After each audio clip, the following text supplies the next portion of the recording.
हमारी संस्कृति, हमारे संस्कार सदा रहें हमारे साथ। सब्सक्राइब करें तिलक। जय माता दी। आप सभी का हमारे कार्यक्रम दर्शन में हार्दिक अभिनंदन। भक्तों, मुगल काल के समय देश के बहुत सारे देवालयों को तोड़कर उनके ऊपर मस्जिदों का निर्माण किया गया। उन मंदिरों में स्थित देव मूर्तियों को खंडित करके या तो धरती में दबा दिया गया या किसी सरोवर में विसर्जित कर दिया गया। बहुत कम देव मूर्तियां ही उस समय सुरक्षित रह पाई थीं। उसी समय की एक दिव्य देवी मूर्ति में विराजमान मां भद्रकाली आज भी लाखों भक्तों की मनोकामनाएं पूर्ण कर रही हैं। तो आइए आज दर्शन करते हैं गुजरात स्थित उन्हीं मां भद्रकाली मंदिर के। ये उस मंदिर की स्थापना राजा कर्णदेव सोलंकी उन्होंने की थी, क्योंकि हर राजा जब कोई नगर की स्थापना करता था तो साथ साथ नगर देवी या ग्राम देवी का भी स्थापना हुआ करती थी।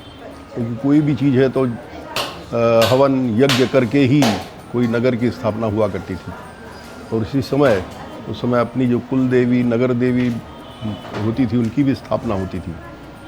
तो कर्णदेव की जो कुल देवी थी वो ये भद्रकाली थी, और उन्होंने माता जी की स्थापना आज से 1000 साल पहले किया था। गुजरात में अहमदाबाद शहर के भद्र किले में स्थित है भद्रकाली मंदिर। भक्तों, ये मंदिर अहमदाबाद शहर का सबसे प्राचीन मंदिर है। इस मंदिर में स्थित मां भद्रकाली की नगर देवी के रूप में उपासना की जाती है। मां इस रूप में सदियों से भक्तों की मनोकामनाएं पूर्ण कर रही हैं। प्रतिदिन हजारों भक्त मां भद्रकाली का दर्शन कर आशीर्वाद प्राप्त करते हैं। यहाँ की विशेषता ये भी है कि यहाँ मां भद्रकाली की सवारी प्रतिदिन बदलती रहती है। कभी मां शेर की सवारी करती हैं तो कभी नंदी की, कभी मां लक्ष्मी रूप में कमल पर सवार होती हैं। मां की सवारी के साथ ही मां का श्रृंगार भी बदलता है। मां कभी दुर्गा रूप में तो कभी सरस्वती रूप में, कभी पार्वती बनकर तो कभी लक्ष्मी रूप में दर्शन देती हैं। भक्तों, मां भद्रकाली मंदिर लगभग 1000 वर्ष प्राचीन मंदिर माना जाता है। राजा कर्णदेव ने जब कर्णावती नगरी बसाई तभी उन्होंने नगर देवी के रूप में मां भद्रकाली को विराजमान किया था। भक्तों, उस समय अहमदाबाद का नाम कर्णावती था। बाद में अहमद शाह ने इस नगर का नाम अहमदाबाद कर दिया था। राजा कर्णदेव की कुलदेवी मां भद्रकाली हुआ करती थी, इसलिए उन्होंने मां भद्रकाली के सुंदर मंदिर का निर्माण कराया।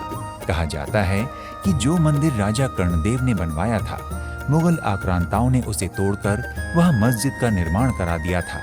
भक्तों एवं मंदिर के संचालकों द्वारा उस समय मां भद्रकाली के विग्रह को छिपाकर संरक्षित रखा गया तथा छिपकर ही मां की पूजा की जाती थी। भक्तों, जहां आज मां का मंदिर है उसी के नीचे सेलर में कई वर्षों तक छिपकर मां की पूजा होती रही। फिर बाद में मंदिर के निर्माण के बाद मां की प्रतिमा की स्थापना मंदिर में की गई। भक्तों, मां भद्रकाली को 3 देवियों मां सरस्वती, मां लक्ष्मी और मां काली का स्वरूप माना जाता है। एक दंत कथा के अनुसार कहा जाता है कि अहमद शाह के अत्याचार से जब यहाँ की जनता सिहर उठी थी, तब अहमद शाह के एक पहरेदार को सपने में मां भद्रकाली के दर्शन हुए। मां बहुत क्रोधित थी और उन्होंने नगर छोड़कर जाने की बात कही। उस पहरेदार को पता था कि मां के ये नगर छोड़कर जाते ही नगर का विनाश हो जाएगा, इसलिए उसने सपने में ही मां से वचन लिया कि मैं जब तक अहमद शाह से बात करके वापस ना आऊं तब तक वो कहीं न जाएं। सपना टूटते ही उस पहरेदार ने अहमद शाह से नगर को विनाश से बचाने के लिए उसके अत्याचारों को बंद करने को कहा। इससे क्रोधित हो अहमद शाह ने उस पहरेदार को वहीं मार दिया और वो पहरेदार मां के पास वापस नहीं आया। इसलिए मां अपने वचन के अनुसार इस नगर को छोड़कर नहीं गई। इसलिए आज भी इस नगर का वैभव किसी भी बड़े महानगर से कम नहीं है। भक्तों, भद्रकाली मंदिर का परिसर बहुत ही सुंदर है। मंदिर का शिल्प भी दर्शनीय है। मंदिर में विग्रहों के दर्शन करने से जो आनंद आपको प्राप्त होगा, वही आनंद आपको मंदिर में विचरण करने से भी मिलेगा। मंदिर की शोभा अति ही मनमोहिनी है। मां भद्रकाली मंदिर भद्र किले में बना हुआ है। ये किला मराठा युग, मुगल युग और ब्रिटिश युग का साक्षी है। भक्तों, मंदिर की प्राचीनता मंदिर के शिल्प से दृष्टिगोचर होती है। मंदिर का गर्भगृह स्वर्णमय है। यहीं गर्भगृह में मंदिर की मुख्य देवी और अहमदाबाद की नगर देवी मां भद्रकाली का सुंदर विग्रह है। श्रृंगार के बाद मां का स्वरूप बहुत ही मनमोहक प्रतीत होता है। भक्तों, मां भद्रकाली के सौम्यता स्वरूप के दर्शन के बाद मंदिर में ही उपस्थित अन्य मूर्तियों के दर्शन भी भक्तजन श्रद्धा भाव के साथ करते हैं। मंदिर के बाहर बहुत खुला हुआ स्थान है जहां पर दर्शन के बाद आकर भक्तजन बैठ सकते हैं। सामने ही वाहन पार्किंग की सुविधा भी उपलब्ध है। भक्तों, भद्रकाली मंदिर में मां भद्रकाली के अन्य स्वरूप के अलग अलग भी दर्शन होते हैं। मंदिर में मां दुर्गा, मां पार्वती, मां लक्ष्मी, मां सरस्वती और महाकाली के सुंदर दर्शन होते हैं। बटुक भैरव का विग्रह भी मंदिर परिसर में विराजमान है। मां की पूजा के साथ भैरव बाबा की पूजा का भी विधान है। भक्तों, अहमदाबाद नगर के लगभग सभी छोटे बड़े व्यापारी यहाँ दर्शन करने के बाद ही अपना काम प्रारंभ करते हैं। जो व्यापारी नगर से बाहर व्यापार करने जाते हैं वो भी मंदिर में सभी विग्रहों की पूजा करके ही बाहर जाते हैं तथा माता सभी की मनोकामनाएं अवश्य पूर्ण करती हैं। मनोकामनाएं लोग यहाँ का बहुत ही मान्यता है कि माता जी का दर्शन हम करते हैं तो हमारी मनोकामनाएं पूर्ण होती हैं। जो लोग भी व्यापारी हैं बड़े बड़े, ज़्यादातर लोग अपने व्यापार पर जाने से पहले ज़रूर दर्शन करेंगे यहाँ से, और जब पूरा होगा तब भी लगभग दर्शन करके यहाँ से जाते हैं और अपनी मनोकामनाएं माता जी के सामने रखते हैं।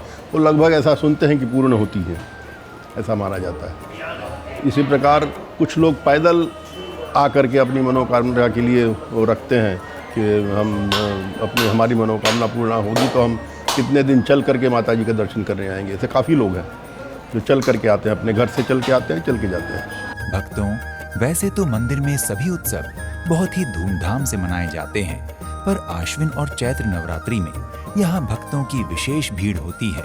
भक्तों, मंदिर में आरती प्रातः 8:30 बजे होती है और संध्या आरती का समय 8 बजे का है। संध्या आरती में भक्तों की बहुत भारी भीड़ होती है। आरती के स्वर से मंदिर एवं आसपास का वातावरण बहुत ही सुरम्य एवं मनमोहक हो जाता है।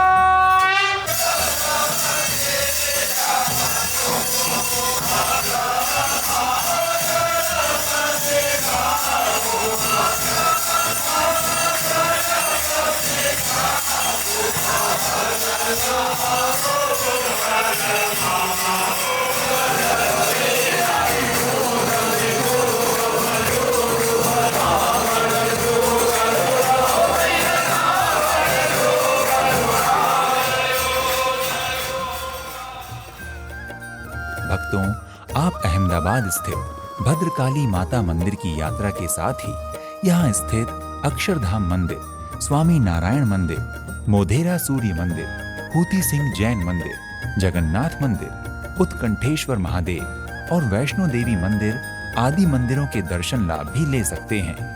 भक्तों, यदि आप गुजरात में अहमदाबाद स्थित मां भद्रकाली मंदिर की यात्रा करने की योजना बना रहे हैं तो हवाई मार्ग द्वारा यहाँ की यात्रा करने के लिए निकटतम हवाई अड्डा सरदार वल्लभ भाई पटेल अंतर्राष्ट्रीय हवाई अड्डा अहमदाबाद है। यहाँ के लिए दिल्ली, मुंबई आदि प्रमुख शहरों से फ्लाइट आसानी से मिल जाती है। हवाई अड्डे से आसानी से आपको मंदिर की यात्रा के लिए टैक्सी मिल जाएगी। भद्रकाली माता मंदिर की यात्रा रेल मार्ग द्वारा करने के लिए अहमदाबाद रेलवे स्टेशन पहुंचकर यहाँ से मंदिर के लिए टैक्सी कर सकते हैं।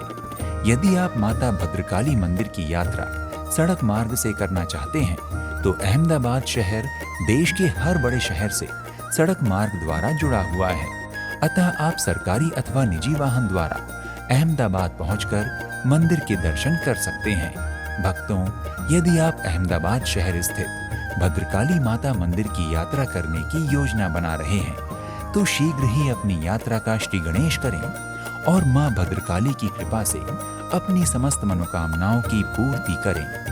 अगले एपिसोड में आपसे एक और धाम की यात्रा पर फिर से भेंट होगी। तब तक के लिए नमस्कार। जय माता दी। इति शुभम।